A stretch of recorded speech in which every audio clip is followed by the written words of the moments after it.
When you arise in the morning, think of what a precious privilege it is to be alive, to breathe, to think, to enjoy, to love.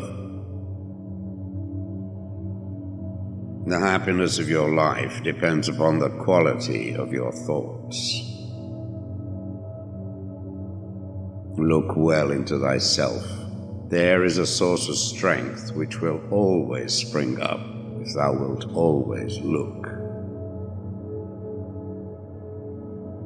Do not indulge in dreams of having what you have not, but reckon up the chief of the blessings you do possess, and then thankfully remember how you would crave them if they were not yours.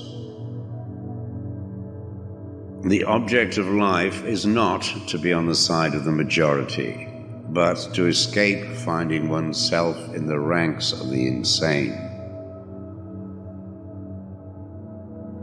Here is a rule to remember in future when anything tempts you to feel bitter.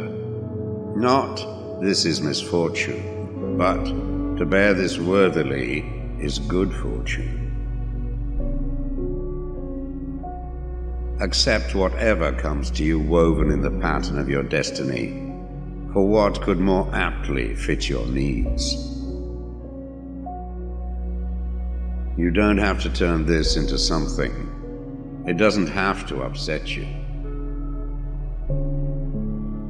To live a good life, we all have the potential for it if we learn to be indifferent to what makes no difference.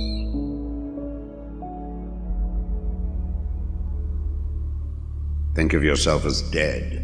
You have lived your life. Now, take what's left and live it properly. Death smiles at us all, but all a man can do is smile back. The best revenge is not to be like your enemy. Your mind will take the shape of what you frequently hold in thought, for the human spirit is colored by such impressions. The impediment to action advances action. What stands in the way becomes the way. You have power over your mind, not outside events. Realize this and you will find strength. It is not death that a man should fear, but he should fear never beginning to live.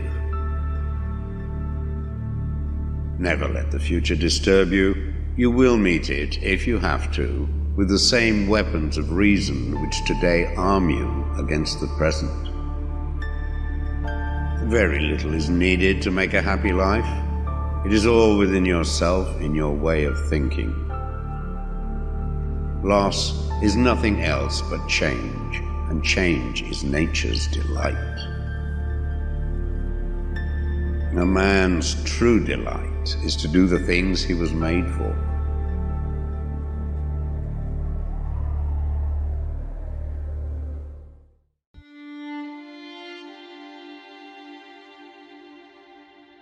True happiness is to enjoy the present without anxious dependence upon the future.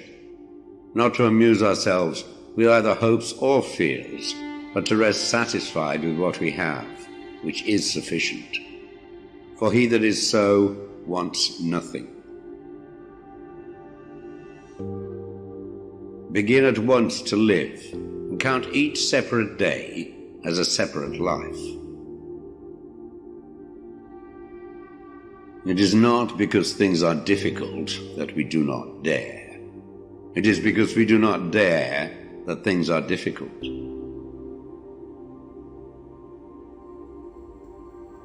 We all sorely complain of the shortness of time, and yet have much more than we know what to do with. Our lives are either spent in doing nothing at all, or in doing nothing to the purpose, or in doing nothing that we ought to do. We are always complaining that our days are few, and acting as though there would be no end of them.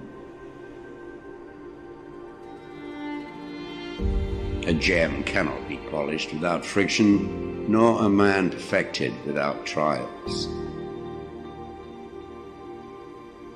The bravest sight in the world is to see a great man struggling against adversity. Every night, before going to sleep, we must ask ourselves, what weakness did I overcome today? What virtue did I acquire? Throw me to the wolves, and I will return leading the pack. Life is never incomplete if it is an honorable one. At whatever point you leave life, if you leave it in the right way, it is whole. We suffer more often in imagination than in reality. You want to live, but do you know how to live? You are scared of dying, but tell me, is the kind of life you lead really any different to being dead?